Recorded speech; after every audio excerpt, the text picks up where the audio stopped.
সন্ধ্যায় সকলকে জানাই এক রাশ রঙিন শুভেচ্ছা। চারুশ্রুতির পক্ষ থেকে ধন্যবাদ জানাই কল্লোলিদিকে আমাদের যোগ্য মনে করে আমন্ত্রণ জানানোর জন্য এবং এই সুযোগ দেওয়ার জন্য। আজ এই বসন্ত উৎসবে আমাদের নিবেদন শ্রুতি নাটক বড়ি, রচনা সঞ্জীব চট্টোপাধ্যায়, নির্দেশনা রথীন চ্যাটার্জি, অংশগ্রহণে রথীন চ্যাটার্জি ও আমি মনিকা। নমস্কার।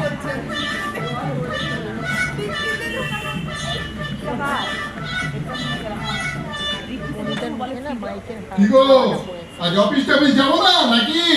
কটা বাজে যাবো? কেন?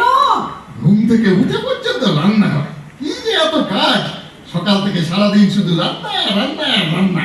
তা করবোটা কি? কি দারুণ বসন্তকাল, এমন মিঠে রোদ, তা দুপুরটা পড়ে পড়ে না ঘুমিয়ে একটু বড়ি টড়ি তো দিতে পারো। হুকুম করতে ওস্তাদ একেবারে। না না, হুকুম টুকুম না বাবা, হুকুম টুকুম না, এটা আমার সামান্য একটু অভিলাষ। আসলে মাও গেছেন, খাবারের একেবারে 12টা বেজে গেছে। রাখো রাখো, মা যে তোমাকে রোজ কত পঞ্চব্যঞ্জন দিয়ে খাওয়াতেন তা আমার জানা আছে। মরা মানুষটাকে নিয়ে আর টানাটানি করো না। হ্যাঁ, মার কথা বললেই তো তোমার গায়ে জ্বালা ধরবে। তা তো ধরবেই। সেই লাস্ট 5 বছর আগে একবার ভালো করে নারকোল ছোলা টোলা দিয়ে বেশ একটা মোচা হয়েছিল, আর 3 বছর আগে হয়েছিল থোর। তারপর থেকে লাগাতার চলছে ভাত ডাল আলু ভাতে মাছের ঝোল, আর মাছের ঝোল আলু ভাতে ভাত ডাল।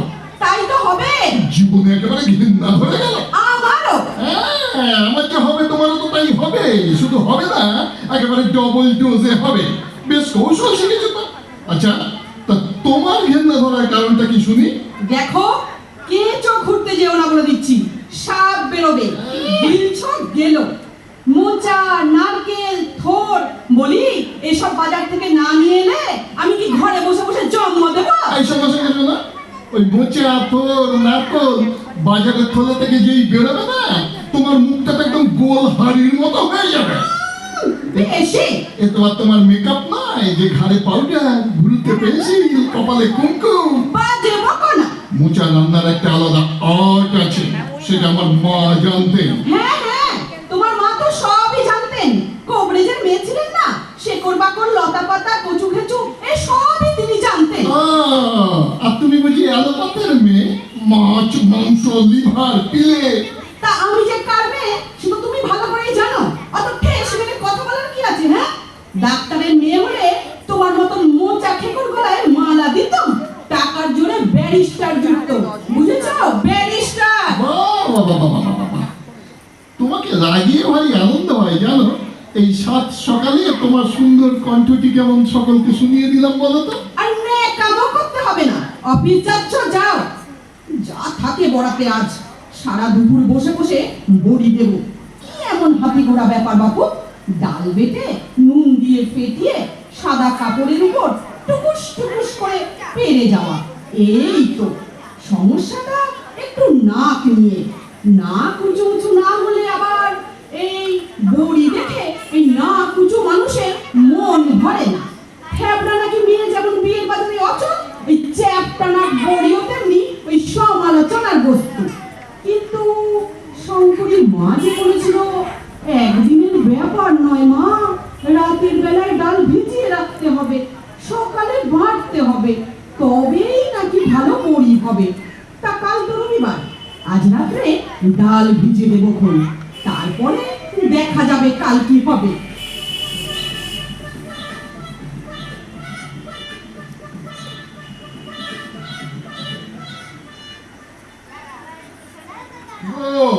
আজ তো রবিবার, তা তোমার ডাল বাটা কমপ্লিট? হ্যাঁ, রেডি। কালো জিরে ভাজা কমপ্লিট? তো যাও, এবার একটু সেজে গুজে ছাদে বসে বড়ি দাও। কামো করো না তো। এই শোনো শোনো শোনো, সত্যি সত্যি একটু সেজে দাও, আশেপাশের বাড়ি থেকে তোমাকে আবার দেখবে। বাজে বক বক করো না। তা তোমার এই ধুতিটা নিচ্ছি। কেন?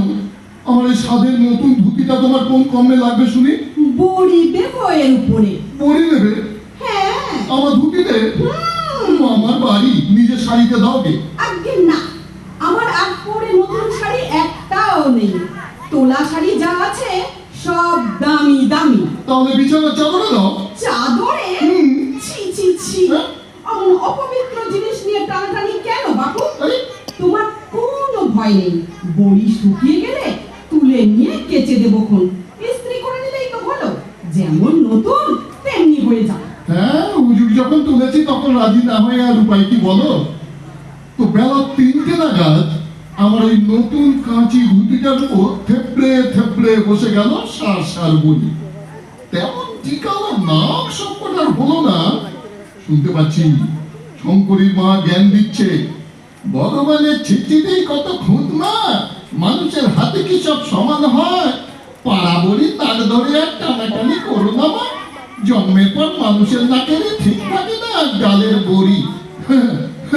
তাই দেখছি বড়ির পুংলিঙ্গ হচ্ছে বড়া, কিছু বড়ি হলো কিছু বড়া হলো, যাকে যা হয়েছে বেশ হয়েছে। এই যে মশাই, তোমার কাগজপত্র নিয়ে এই ছাদে উঠে যাও তো, ইজি চেয়ার পেতে বসে ওই বড়ি পাহারা দাও। ইজি চেয়ারে শরীরটাকে একটু ছড়িয়ে দিয়ে কাগজ পড়া যাক।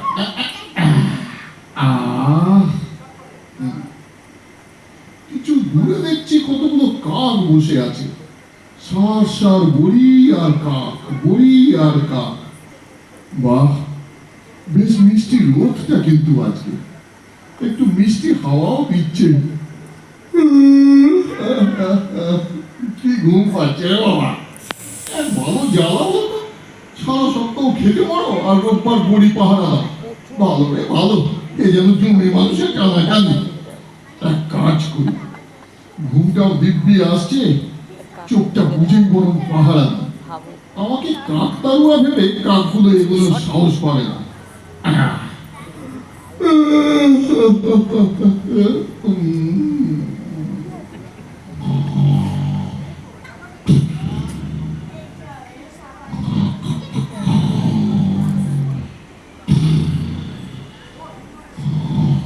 এই শুনছো?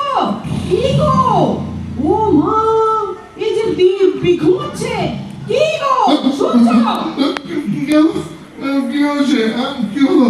এ কি, আমার বড়ি কোথায়? তাই তো তাই তো, এ তো ফাঁকা ছাদ। ও মা, তোমাকে না রেখে গেলাম বড়ি পাহারা দিতে, বড়ির নাম গন্ধ নেই তো। বড়ি গেল কোথায়? ও তুমি তাহলে তুলে নিয়ে গেছো। আমি হুম। আমি তুলে নিয়ে গেছি? তুমি তুলে তুমি কি নিয়ে গেছো। পাগল হলে নাকি? বড়ি এখনো ভালো করে শুকোলোই না। আরে, তবে এ কি ভৌতিক ব্যাপার রে বাবা। আচ্ছা, রসিকতা করে কেউ এখানে এসেছিল? তোমার কি মাথা খারাপ হয়ে গেছে নাকি? হ্যাঁ, হ্যাঁ। তোমাকে পাহারা দেওয়ার জন্য রেখে গেলাম কি জন্য? হ্যাঁ, কিন্তু কাকের তো এত ক্ষমতা হবে না, 10 হাত ধুতি ঠোঁটে করে দিয়ে পালাবে। পারে পারে, আজকালকার কাক সব পারে। ঠিক বলেছ, ওদের একটা ইউনিয়ন আছে। একসঙ্গে 100 কাক ঠোঁটে করে নিয়ে উড়ে যেতে পারে। তোমাকে কেন রেখে গেছিলাম? আরে ভাই, দাঁড়াও দাঁড়াও, ওই আম গাছটা দেখো তো, ওটা কি ঝুলছে বলো দেখি। হ্যাঁ, তাই তো। ও মা, ওই তো আমার বড়ি। ওই তো আমার নতুন কাঁচি কাপড়টা। কি হবে? আমি সারা সকাল কত কষ্ট করে বড়ি দিলাম, কিন্তু ওখানে গেল কি করে? তোমাকে দিয়ে যদি কিচ্ছু হয়। এই দাঁড়াও দাঁড়াও, ভালো করে দেখো কি হয়েছে। পাতার আড়ালে তিনি বসে আছেন লেজ দুলিয়ে। দেখতে পেয়েছো? কাক নয়, দেখতে পাচ্ছ? হ্যাঁ, ও মা, ওটা যে একটা বীর হনুমান। হ্যাঁ, বীর হনুমান। কি হবে এখন? আমার কাপড়টা সর্বনাশ হয়ে গেল গো। মুখ পোড়া হনুমান। টেনে টেনে পাত্রা পাত্রা করে দিল গো। ইস, কার জন্য বড়ি দিলাম আর কার ভোগে গেল?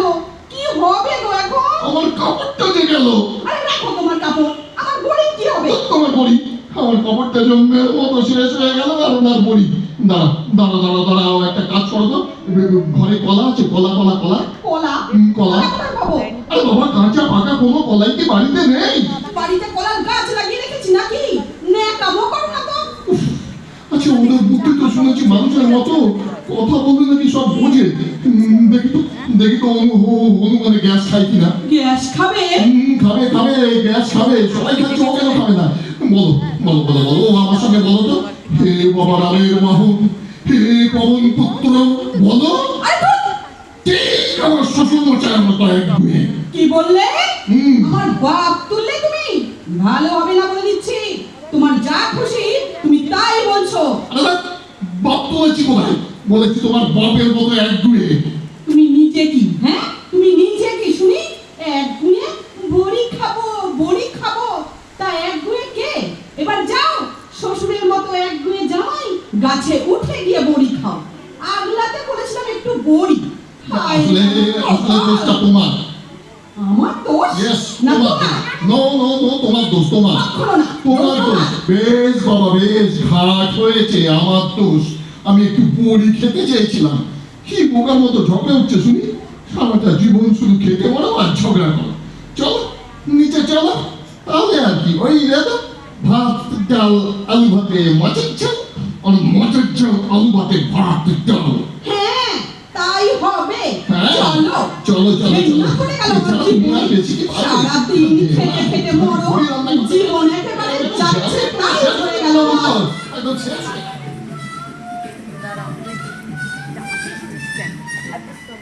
নমস্কার।